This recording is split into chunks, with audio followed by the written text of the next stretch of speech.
99% लोग इसलिए इंग्लिश नहीं पढ़ पाते क्योंकि उन्हें सिर्फ स्पेलिंग दिखती है, पैटर्न नहीं।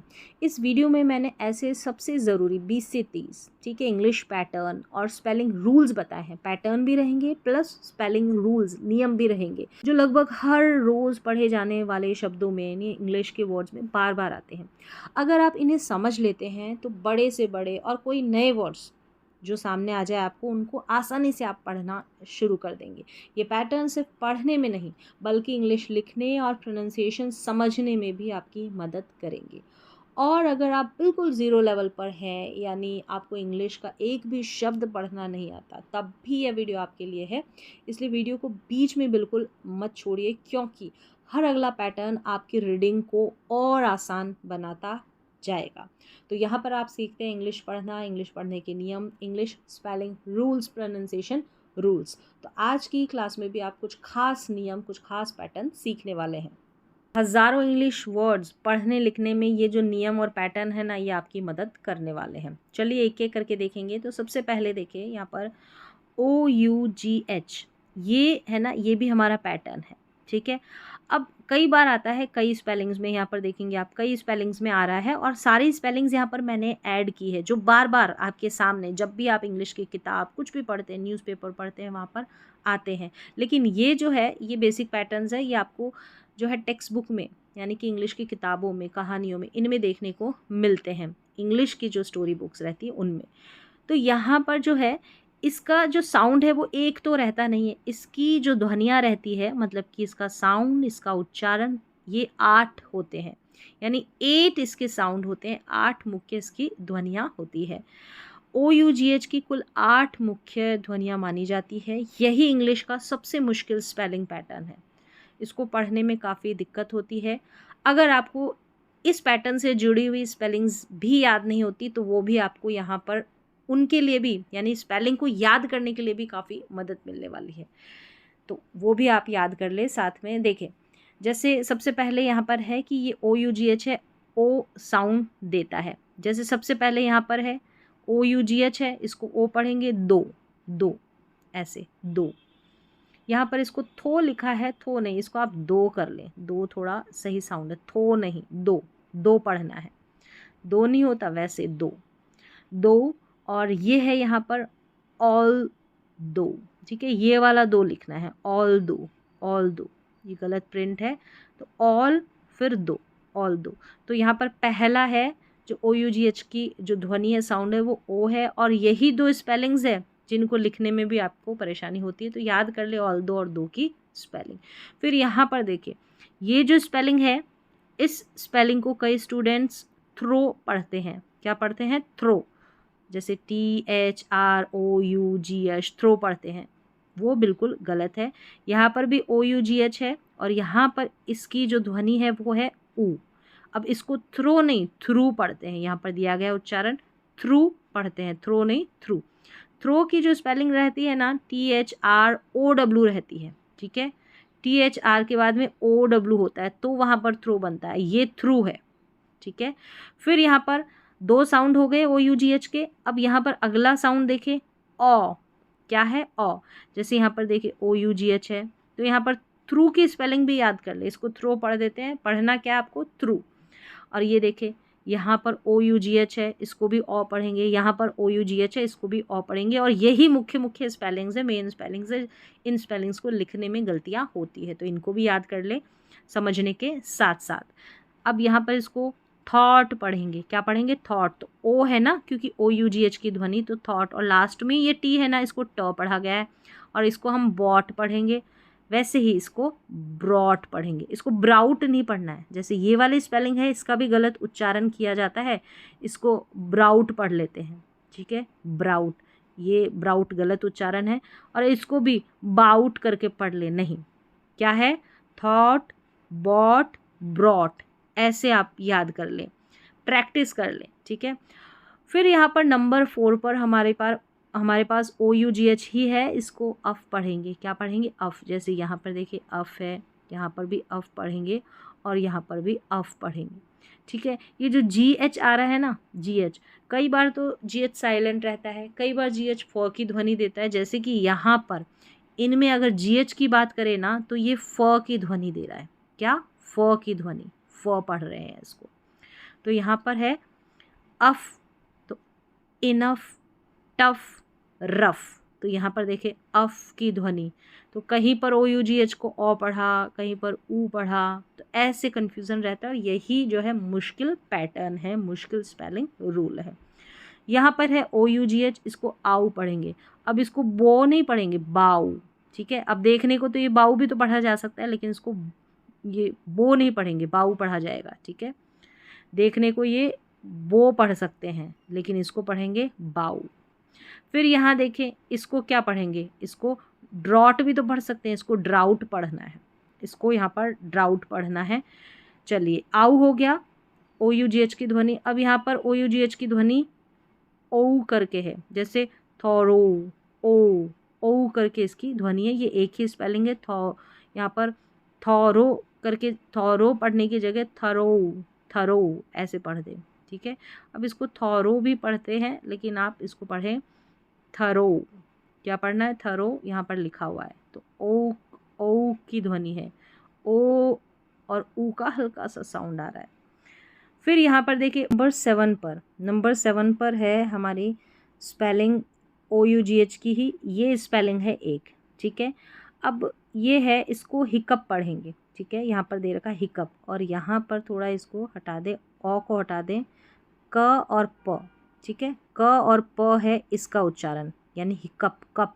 ये जो लास्ट में दे रखा है ना कप, ये वाली है। और ये पुराने स्पेलिंग अब तो जो है OUGH की जगह UP अप लगा देते हैं। हिकअप यानी हिचकी मतलब होता है हिंदी में।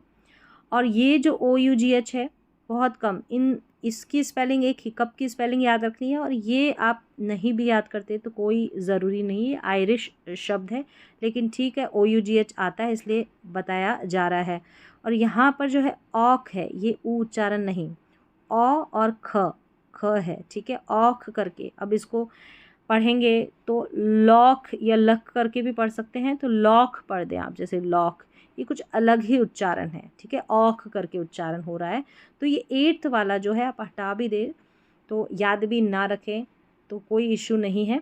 ठीक है, अब ये जो मुख्य जो नियम थे वो मैंने बता दिए OUGH के, जो ज़्यादातर इस्तेमाल होते हैं। और इसमें भी सबसे ज़्यादा इस्तेमाल होने वाली 4 ध्वनियाँ, सबसे ज़्यादा जो इस्तेमाल होती है, ये अलग अलग बता दी है, लेकिन फिर भी मोस्टली ये वाली ध्वनियाँ जो है आती है। जैसे एक तो दो है, ठीक है, THOUGH, दो, ये ओ वाली ध्वनि आ गई। फिर एक थ्रू है, ठीक है, थ्रू, ये मुख्य ध्वनि है, इसकी मुख्य साउंड है, ऊ साउंड है। फिर है थॉट, जो हमेशा हर स्पेलिंग में, हर स्पेलिंग में नहीं, हर जगह जहाँ आप पढ़ते हैं, इंग्लिश रीडिंग करते हैं, वहाँ पर आता है थॉट। ठीक है, तो यहाँ पर ओ इसकी ध्वनि है OUGH की। फिर देखिए इनफ यानी अफ, इनफ। तो ये मेन ध्वनियाँ हैं, साउंड है, उच्चारण है, जो आपको याद रखने हैं OUGH के। तो यहाँ पर पहला जो मेन नियम है बहुत इंपॉर्टेंट था और थोड़ा टफ था।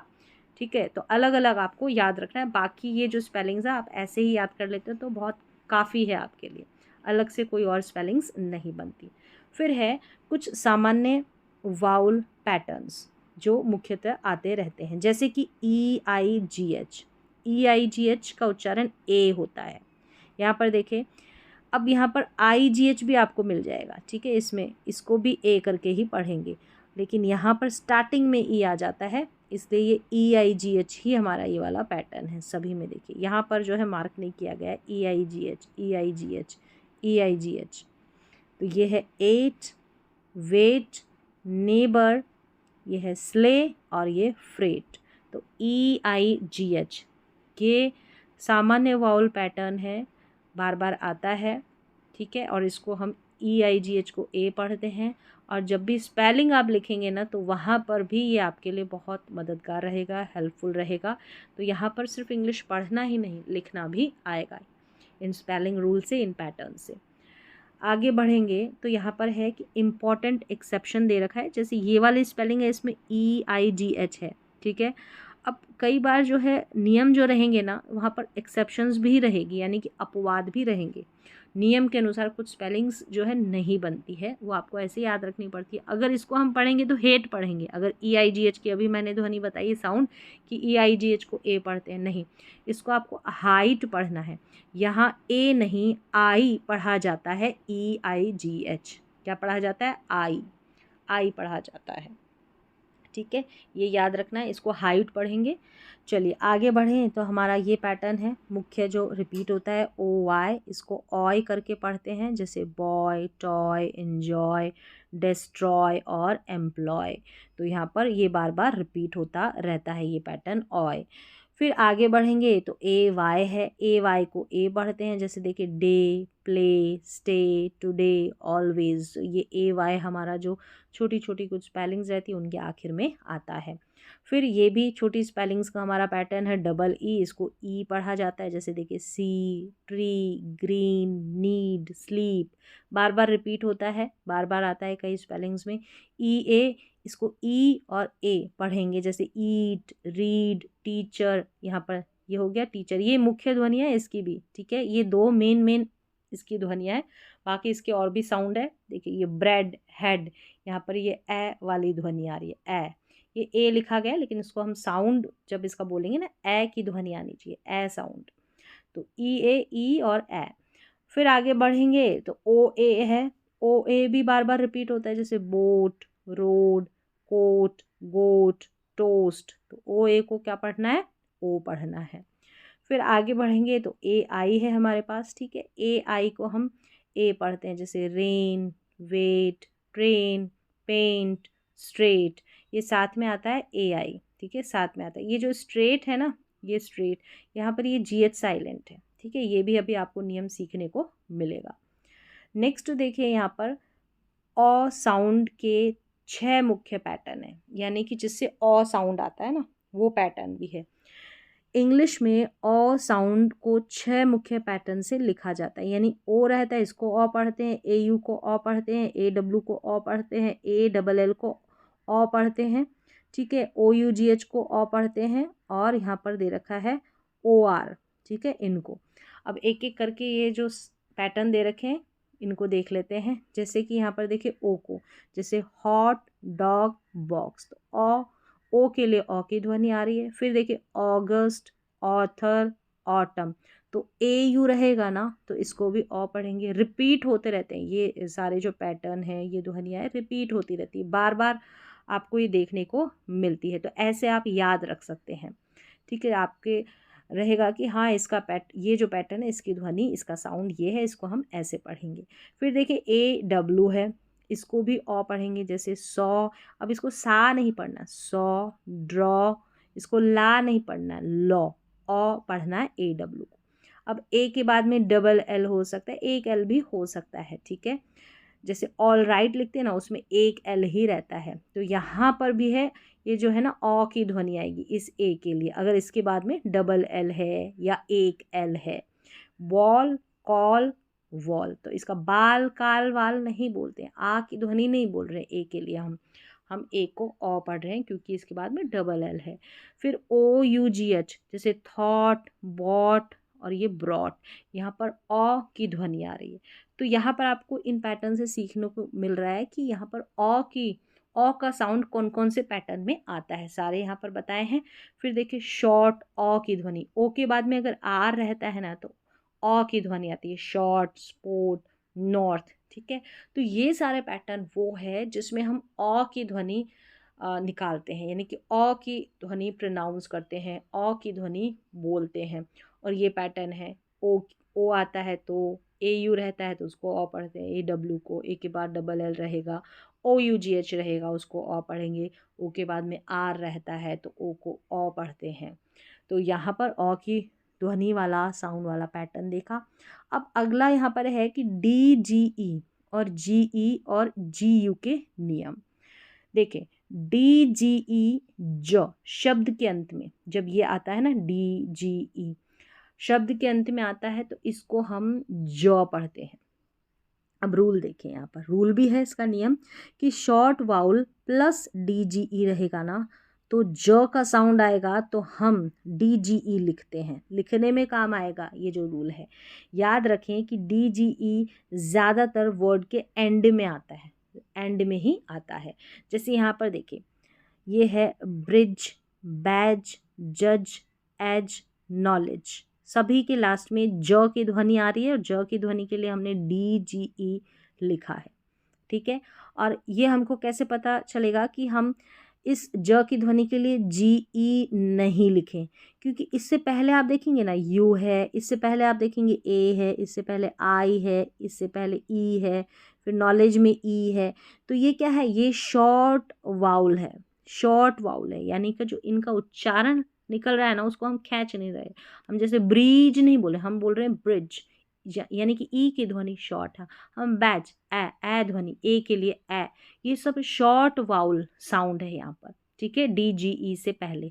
तो यहाँ पर शॉर्ट वाउल साउंड रहता है ना, तो उसके बाद में हम ज साउंड के लिए DGE लिखते हैं और DGE को ज पढ़ते हैं। फिर आगे देखें, अब GE वाला, GE को भी हम ज यानी ई के कारण, जी के बाद में ई है ना, जी के बाद में ई है, इसलिए हम ज पढ़ते हैं, GE को साथ में ज। जी के बाद में EIY आए तो ज पढ़ो, AOUI या फिर कोई कॉन्सोनेंट तो ग पढ़ो, ठीक है। जैसे जी के बाद में ई तो ज, जी के बाद में आई तो ज, जी के बाद में वाई तो ज, बाकी जगह जी को ग पढ़ना है। बस ये आपको याद कर लेना है, यानी EIY है तो आपको ज पढ़ना है, बाकी छोड़ दें, बाकी कुछ याद नहीं करना, सभी जगह हम जी को ग पढ़ेंगे।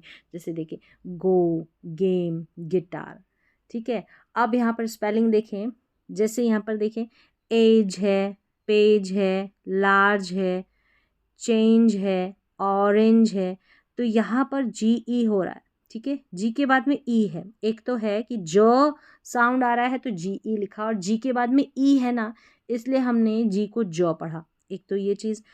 फिर यहाँ पर है, अगर जी के बाद में जैसे देखें, यहाँ पर जायंट है और जिम है, यहाँ पर क्या है, जायंट में आई है या ए है, दोनों साथ ही में मान लेना, इनको साथ ही में जोड़ा है ये, और जिम है, तो यहाँ पर हम जी को क्या पढ़ रहे हैं, ज पढ़ रहे हैं। एक तो लास्ट में जी के बाद में ई रहता है ना, तो ज पढ़ते हैं, ठीक है। और जी के बाद में आई, यहाँ पर दे रखा है ना, EI और वाई, ये वाला देखिए, ये वाला लास्ट में जी के बाद में ई रहता है, तो ये वाला नियम है कि ई है, इसलिए हमने जी को ज पढ़ा है। और वैसे आई रहा या वाई रहा तो भी हम जी को ज पढ़ेंगे, जैसे जायंट और जिम में पढ़ा। चलिए अब आगे बढ़ेंगे, तो देखिए, GU को ग क्यों पढ़ते हैं, ठीक है। इसका रूल देखें, जी के बाद यू आए तो यू अक्सर साइलेंट होता है, इसको नहीं पढ़ा जाता, ये साइलेंट होता है यू। और जी की हार्ड साउंड ग बनी रहती है, जी की हार्ड साउंड ग, ये वाली, ठीक है। जी प्लस EIY रहेगा ना, तो जी को ज पढ़ेंगे, अभी हमने देखा। लेकिन जी के बाद में यू, जी के बाद में यू और इसके बाद में ई या आई, ये ई या आई रहेगा ना, तो ग पढ़ेंगे। यू यहाँ जी को ज बनने से बचाता है, यानी कि देखिए, अगर ये यू नहीं होता, पढ़ा तो नहीं जा रहा, ठीक है, यू को पढ़ा तो नहीं जा रहा, ये तो साइलेंट है, ये वाला साइलेंट है, अभी ऊपर देखा।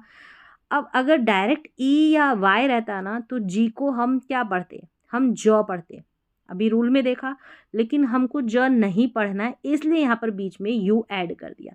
जैसे यहाँ पर देखिए, गाइड, यहाँ पर जी को क्या पढ़ रहे हैं, ग पढ़ रहे हैं। गाइड, गिटार, गैस, अगर सिर्फ आई रहता, यू नहीं रहता ना, तो हम जी को क्या पढ़ते, ज पढ़ते, ठीक है। इसलिए हमको ज नहीं पढ़ना है, इसलिए बीच में यू लगा दिया गया है इंग्लिश में, इंग्लिश के नियमों में। तो गाइड ऐसा नहीं कि हमने जोड़ा, नहीं, ये रहेगा ही रहेगा, तभी स्पेलिंग सही बनती है, उच्चारण और इसका मीनिंग भी निकलता है। गाइड, गिटार, गेस और गार्ड, गेस्ट, यहाँ पर ये ऑलरेडी, ये गेस है और ये गेस्ट है, ठीक है, अलग है दोनों, ये गेस, ये गेस्ट। अब यहाँ पर देखिए, GU के बाद में आई है, ठीक है, GU के बाद में आई है या ई है। यहाँ पर देखिए, गार्ड भी है, गार्ड भी है, तो यहाँ पर भी ग पढ़ रहे हैं और यहाँ पर ई है, ठीक है। तो यहाँ पर हमने GU को क्या पढ़ना है, ग पढ़ना है, जी के बाद में यू रहता है, तो ऐसे याद रखा है। चलिए आगे बढ़ेंगे कि GH रूल। अब GH वाले रूल है कि GH के दो मुख्य नियम है। चलिए, GH ज़्यादातर साइलेंट होता है, लेकिन OUGH वाले कुछ वर्ड्स में GH की साउंड फ आती है। ये मैंने बताया था, लाफ में आती है जैसे। चलिए इनको एक एक पढ़ते हैं। GH साइलेंट सबसे कॉमन है कि GH साइलेंट रहता है। वर्ड के अंत में या वाउल के बाद GH आए तो GH अक्सर साइलेंट होता है वर्ड के अंत में। ठीक है, वर्ड के क्या दे रखा है कि अंत में या वाउल के बाद, यानी कि वाउल के बाद, देखिए ये वाउल के बाद ही तो आ रहा है GH। ये देखिए वाउल है, आई के बाद, आई के बाद, आई के बाद, यहाँ पर देखिए OU के बाद, और दोनों में से कुछ ना कुछ तो है ही, लास्ट में भी है, ऐसे भी समझ सकते हैं। तो यहाँ पर क्या है, GH साइलेंट है। जैसे देखिए नाइट है, GH को नहीं पढ़ा जा रहा। लाइट, राइट, हाई, यहाँ दो, यहाँ पर दो पढ़ना है। ये थो लिखा गया है, दो पढ़ा जाएगा, थो नहीं पढ़ेंगे। ठीक है, थो नहीं पढ़ेंगे, दे रखा ना थो, इसको हटा दें और इसकी जगह ये वाला दो लिख लें। ठीक है, ये वाला दो। चलिए अब आगे बढ़ेंगे तो यहाँ पर देखिए GH है ना, इसको फ। OUGH पैटर्न में GH कभी कभी फ साउंड देता है। जैसे देखिए यहाँ पर इनफ, यहाँ पर GH को फ पढ़ा। यहाँ पर देखिए कॉफ, GH को फ पढ़ा। रफ, यहाँ पर भी GH को फ पढ़ा। टफ, GH को फ पढ़ा। लाफ, GH को फ पढ़ा। तो यहाँ पर जब OUGH का पैटर्न रहता है ना, वहाँ पर आपको GH को फ पढ़ना है कभी कभी, जैसे ये स्पेलिंग्स दे रखी है। चलिए अब आगे बढ़ेंगे तो हमारे पास है कि क साउंड के कॉमन रूल्स। अब क साउंड वाले देख लेते हैं। जैसे सी के रूल, जैसे सी के रहता है ना, इसको क पढ़ते हैं। रूल क्या है कि शॉर्ट वाउल AEIOU का, यानी छोटी ध्वनि रहती है, इसके बाद में वर्ड के अंत में के साउंड आए, मतलब ऐसे के साउंड आता है, के साउंड दे रखा है। अब इस के का साउंड क्या होता है, क, यानी कि क साउंड आए। ठीक है, ये इंग्लिश में लिखा गया है, क साउंड आए तो अक्सर सी के लिखा जाता है। जैसे यहाँ पर देखिए ए के बाद में क की ध्वनि, तो क के लिए हम सी के लिखेंगे। जैसे बैक, बैक, ठीक है, बैक, बैक, ए के बाद में ये शॉर्ट वाउल है यहाँ पर ए। यहाँ पर देखिए ई के बाद में सी के तो नेक, आई के बाद में सी के पिक, ओ के बाद में सी के लॉक, यू के बाद में सी के डक। तो ये जो दे रखे हैं ना, जो वाउल लेटर दे रखे हैं, वो शॉर्ट ध्वनि वाले हैं, शॉर्ट वाउल साउंड वाले ही है यहाँ पर। और क, जैसे बैक, नेक, पिक, लॉक, डक, अगर क की ध्वनि सुनाई दे रही है ना, तो हम ऐसे बिल्कुल, हमको नियम नहीं पता होंगे तो हम के लिख देंगे। ये हम जब स्पेलिंग लिखेंगे ना, वहाँ पर मिस्टेक होगी। तो ऐसे आपको ख्याल रखना है, वहाँ पर हमको के नहीं लिखना, हमको सी के लिखना है। ठीक है, क्योंकि के की ध्वनि भी तो क होती है ना, इसलिए। यहाँ पर देखिए ये स्पेलिंग दे रखी है, बैक, नेक, पिक, लॉक, डक, तो सभी में शॉर्ट साउंड है, शॉर्ट वाउल साउंड, और उसके बाद में क की ध्वनि आ रही तो हमने सी के लिखा है। आगे है कि लॉन्ग वाउल या अलग पैटर्न में सिर्फ के आता है। जैसे make, bike, smoke, smoke, cake, like, तो यहाँ पर है लॉन्ग वाउल। अभी जो वाउल है ना, ए है, आई है, ये लॉन्ग वाउल साउंड दे रहा है यहाँ पर। अब क की ध्वनि आ रही है, जैसे मेक, क आ रहा है ना, तो यहाँ पर हम इसके लिए के लिखेंगे। ठीक है, यहाँ पर हम सी के नहीं लिखेंगे, हम के लिखेंगे। तो स्पेलिंग जब लिखें तो उस समय आप ख्याल रखें। तो जैसे मैंने बताया कि ये जो नियम है, ये इंग्लिश पढ़ने और लिखने दोनों में आपके काम आएंगे।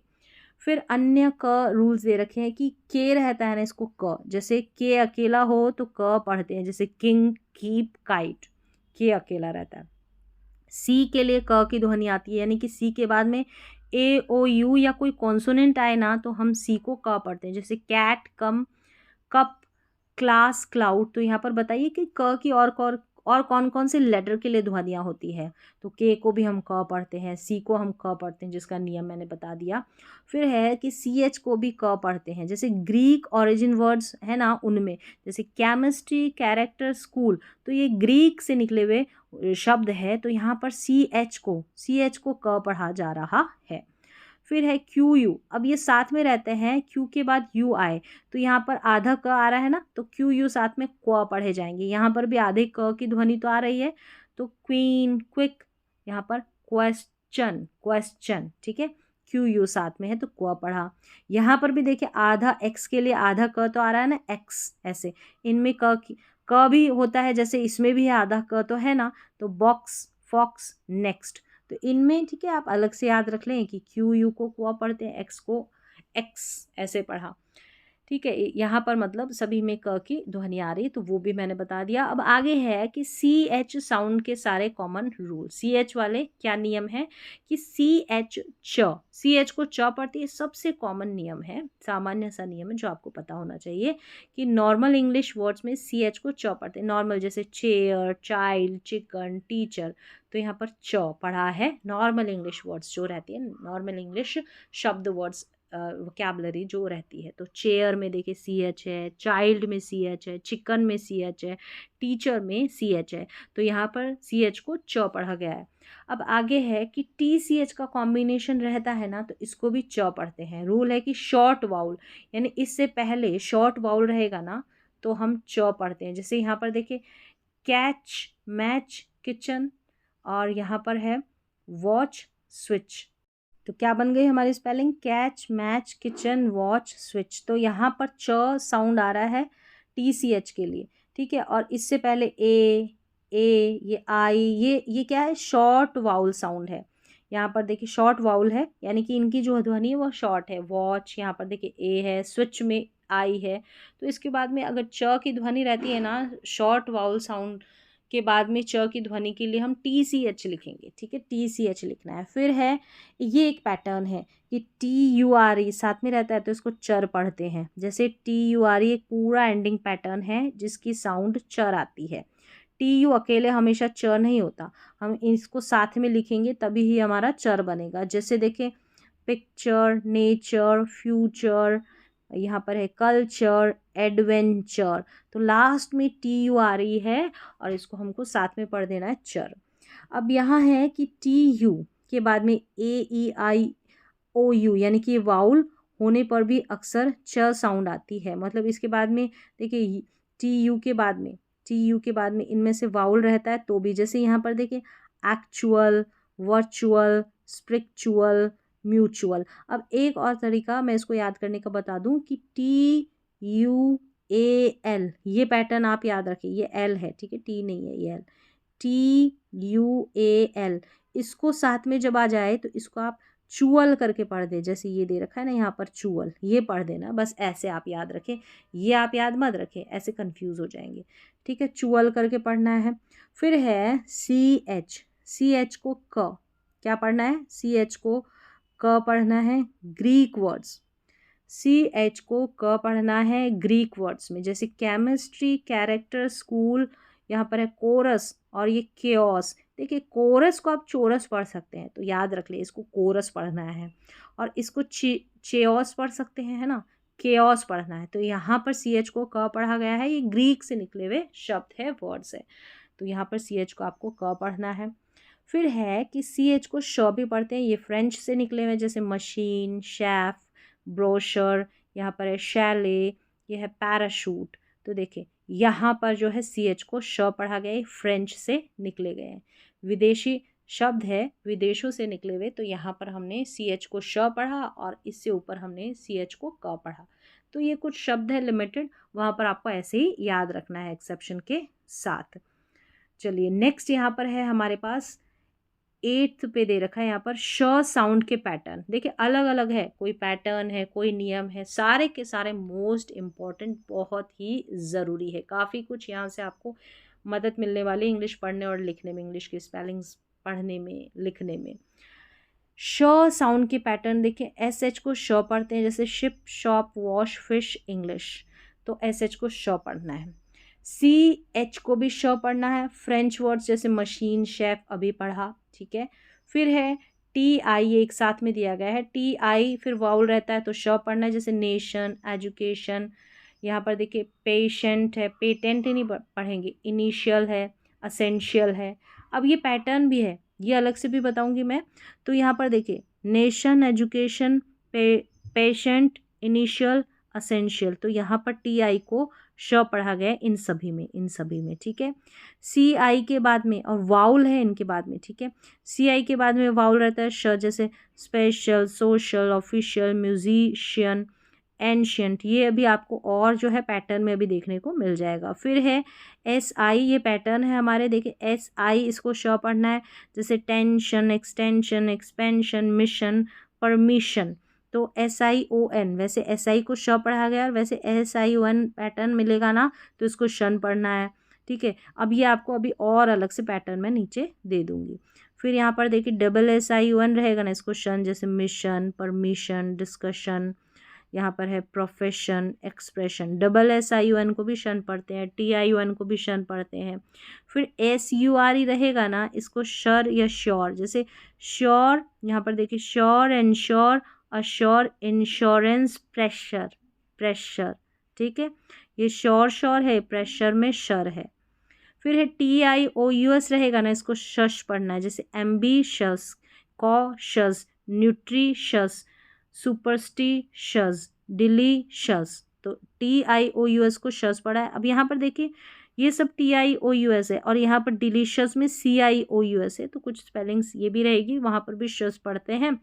फिर है सी आई ए एन, इसको शन, जैसे musician, electrician, politician, magician, physician.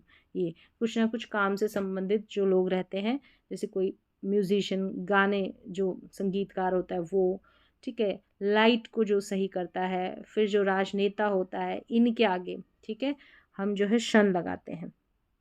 आगे बढ़ेंगे तो यहाँ पर ये जो अभी बताए ना, वो सारे पैटर्न अब आपको मिल जाएंगे।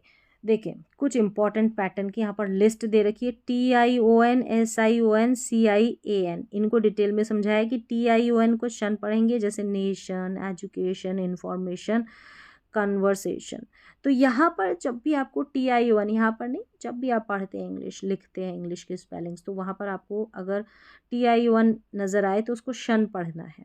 ठीक है, और सी I A N, C I A N शन पढ़ेंगे, जैसे म्यूजिशियन, इलेक्ट्रिशियन, ये ऑलरेडी आ गया, पॉलिटिशियन। अगर वर्ड के अंत में सी आई ए एन आए तो शन पढ़ना है।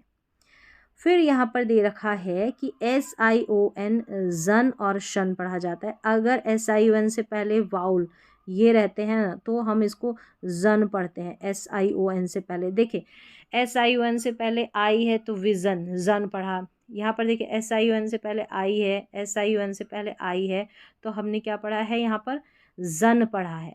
जैसे टेलीविज़न, यहाँ पर डिसीजन, विज़न, जन। और अगर एस आई ओ एन से पहले कॉन्सोनेंट रहता है, ठीक है, कॉन्सोनेंट रहता है तो शन पढ़ेंगे, नहीं तो जन, नहीं तो शन, अगर कॉन्सोनेंट रहेगा।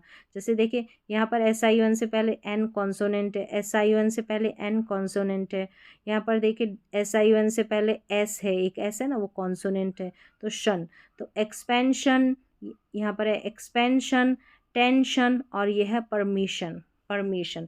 और ऐसे स्पेलिंग, जैसे टेंशन लिखनी है आपको, स्पेलिंग, स्पेलिंग लिखने में भी मदद कैसे करेगा, टेन, फिर आपने लिखा टी ई एन। अब आपने कहा कि टेन और शन के लिए हम क्या लिखें, टी आई ओ एन लिखें या एस आई ओ एन लिखें। देखो यहाँ पर टी आई ओ एन तो था नहीं, तो एस आई ओ एन है, एन है, एक कॉन्सोनेंट है, और शन साउंड के लिए एस आई ओ एन लिखना है। ये धीरे धीरे प्रैक्टिस करेंगे तो और मेंटेन हो जाएगी आपकी प्रैक्टिस से। फिर यहाँ पर देखिए एम ई एन टी है, एक ओ यू एस है। एम ई एन टी को मेंट पढ़ेंगे, जैसे development, improvement, movement, government, management. तो जब भी आपको इंग्लिश के स्पेलिंग के लास्ट में एम ई एन टी दिख जाए ना, तो इसको मेंट करके पढ़ देना है, ठीक है, मेंट। ओ यू एस को अस या यस ऐसे करके पढ़ेंगे, जैसे देखिए अस फेमस, अस डेंजरस, क्यूरियस, नर्वस, सीरियस। ठीक है, इस तरीके से अस करके आपको पढ़ना है, अस। तो ज़्यादातर इसका साउंड अस करके सुनाई देगा। फिर यहाँ पर है अब एग्ज़ाम ट्रिक के लिए कि ओ U S, I O U S लगे शब्द होते हैं ना, ये एडजेक्टिव होते हैं, ये एग्ज़ाम के लिए काम आते हैं, ठीक है। जैसे ये famous, dangerous, curious, nervous, serious, ये सब क्या विशेषण है। अगर ग्रामर की बात करें तो इनको विशेषण बोलते हैं, ठीक है, डेंजरस, फेमस, क्यूरियस, सीरियस, ऐसे, ठीक है, ऐसे भी याद रख सकते हैं। फिर है अदर इम्पॉर्टेंट स्पेलिंग पैटर्न, ठीक है, अदर इम्पॉर्टेंट स्पेलिंग्स पैटर्न है ये भी। जैसे पी एच को फ पढ़ना है, phone, photo, physics, pharmacy, elephant, ठीक है। के एन को न पढ़ना है क्योंकि के साइलेंट है, जैसे नो, नाइफ, नी, नॉक, नोब, यहाँ के इज़ साइलेंट, के यहाँ पर नहीं पढ़ा जा रहा है, ठीक है। ये कॉमन पैटर्न है, बिल्कुल ये भी ज़रूरी है, बार बार रिपीट होते हैं। WR को र पढ़ना है, write, wrong, wrist, wrap, rack, क्योंकि W इज़ साइलेंट, W यहाँ पर क्या है, साइलेंट है, ठीक है। अब आगे देखिए MB को मो पढ़ना है, ये लास्ट में रहेगा, ठीक है। MB लास्ट में रहेगा स्पेलिंग की, और B इज़ साइलेंट, यहाँ पर B साइलेंट है, B नहीं पढ़ा जाएगा। कॉम, लैम, थम, क्लाइम, बॉम।